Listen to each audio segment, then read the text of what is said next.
Ayan, good afternoon. Ito na yung niluto ko kanina na nangka.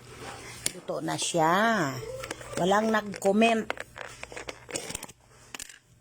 Para pang palaman ito sa pan. Walang nagko-comment. Sayang. Walang comment, walang Gcash.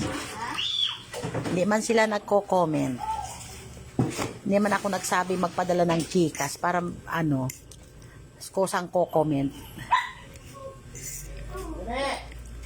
Ayan. Para palaman yan sa pan. Niluto ko yung nangka. Masarap. Mamam. Anong mamamin mo? Hindi nga yan pwede, oh. Ha? Anong pwede ba? Ha?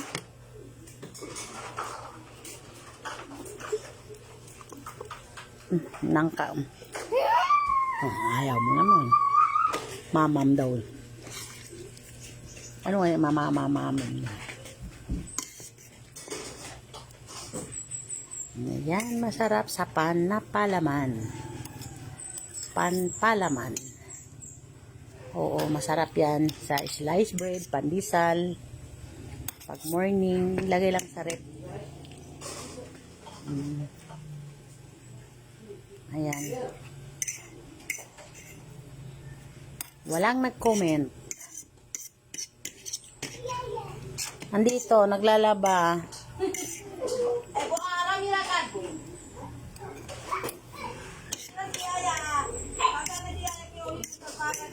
Yung nangka na naghinog, hindi man namin naubos.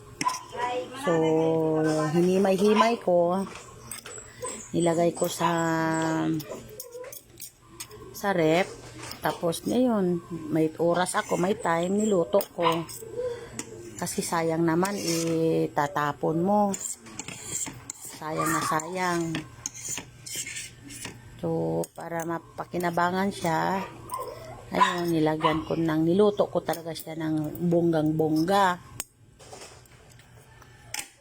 Bonggang-bonggang luto. Pagkatapos, pinatuyo-tuyo ko siya. Tapos, pinalamig, nilagay sa garapon. Yan. Mamaya ko na ilagay. Tapos, pag may pandesal ka, or pan, sliced bread, pwede siya ipapalaman. Ipalaman mo, masarap siya. Ayan. Ito naman kay Yaya. Bigay ko para matikman niya daw. Masarap talaga ito siya pag nasa pan. Yung iba dito kinain ko, tapos nilagay sa biko. Masarap talaga yan.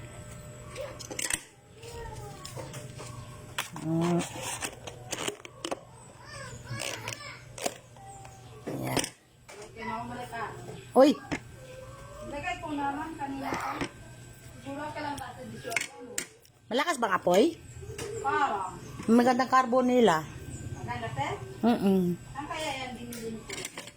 Ha? Ang kaya binili? Ano yung binili ko yan? Ang carbon? Ano kaya ang carbon?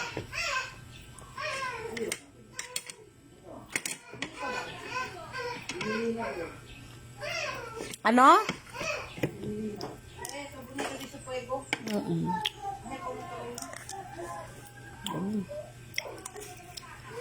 Harap. May pangpalaman na ako sa pan bukas. Ayan, masarap siya. Okay, bye. Thank you for watching.